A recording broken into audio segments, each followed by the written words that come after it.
Thank you, Angelique. Since the start of the pandemic, 56 state prison inmates have died of COVID-19. That includes a dozen deaths at the Tucson facility on South Wilmot Road.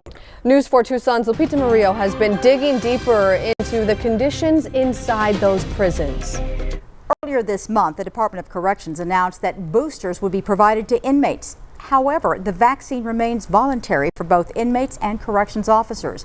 For those with loved ones who are locked up, tell us, the situation doesn't seem to be improving, and some say it's actually getting worse. They're literally at the life and death mercy of this department. Caroline Isaacs with the group Just Communities AZ tells the Digging Deeper team she's been hearing a lot from families with loved ones who are inmates in state prisons, and they're worried about the number of COVID-19 cases on the inside. This is a captive, literally captive population that cannot practice safe distancing measures that the rest of us can. The Digging Deeper team has also heard from inmates' families. They don't want to go on camera, but they say their loved ones are telling them that COVID positive and COVID negative inmates are being housed together. We wanted to know if that's actually happening. In a statement to the Digging Deeper team, a spokesperson for the Arizona Department of Corrections Rehabilitation and Reentry, or ADCRR, told us, quote, "Keeping our staff, inmates, and community safe continues to be our top priority, as it always has been throughout the entire pandemic.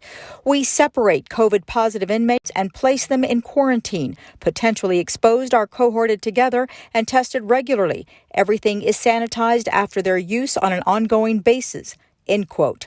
Isaac says she isn't convinced. The department is unaccountable, not transparent, behind the curve, and inconsistent in its application of CDC recommended protocols. Meanwhile, Governor Doug Ducey's fiscal year 2023 budget calls for more money for the Department of Corrections than ever, $1.5 billion.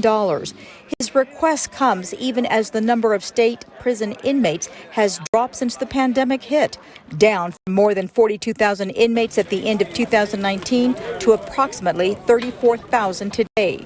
Given the dramatic drop in the prison population, it is shocking. State Corrections Director David Shin told state lawmakers last week, as the pandemic drags on, his department must also deal with a shrinking staff. One of the foundational issues in the department is correctional officer staffing.